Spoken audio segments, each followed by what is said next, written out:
yung paglalakad nun. Nung una ay sumilip ito sa bintana kung saan ako banda. As in sa laki niya, Sir Seth, ay hindi na siya sumampa. Sumilip lang. E di si tita takang-taka nun.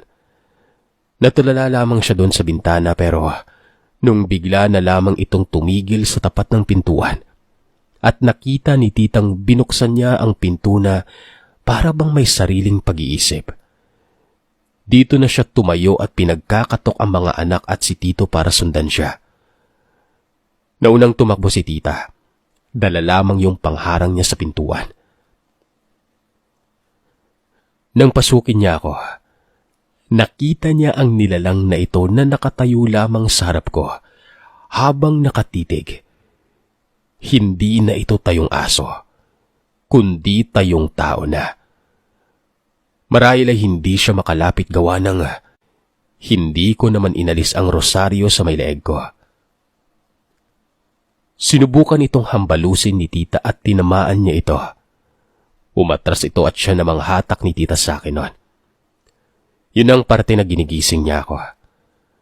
At nang sumigaw si tita na aswang, sumunod na sila tito at ng mga pinsan kong lalaki na may dalang pamalo at itak.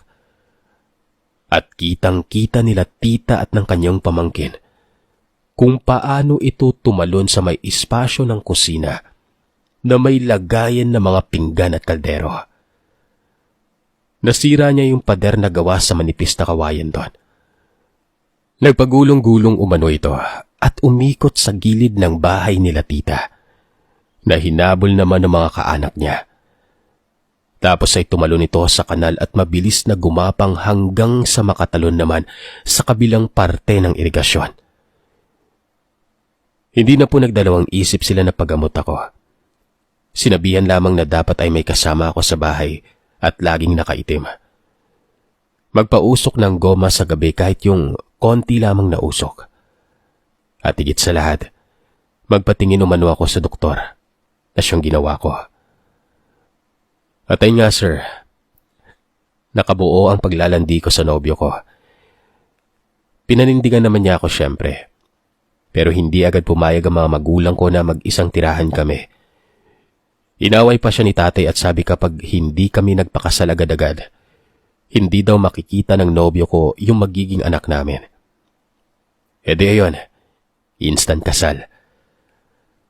Sa mga panahong wala ang mga magulang ko at ang nooy asawa ko na dahil sa trabaho, doon ako kila tita natutulog.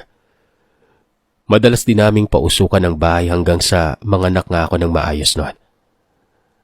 At alam niyo Sir Seth, ang kinuha kong ninang ay ang anak ni Aling Belen.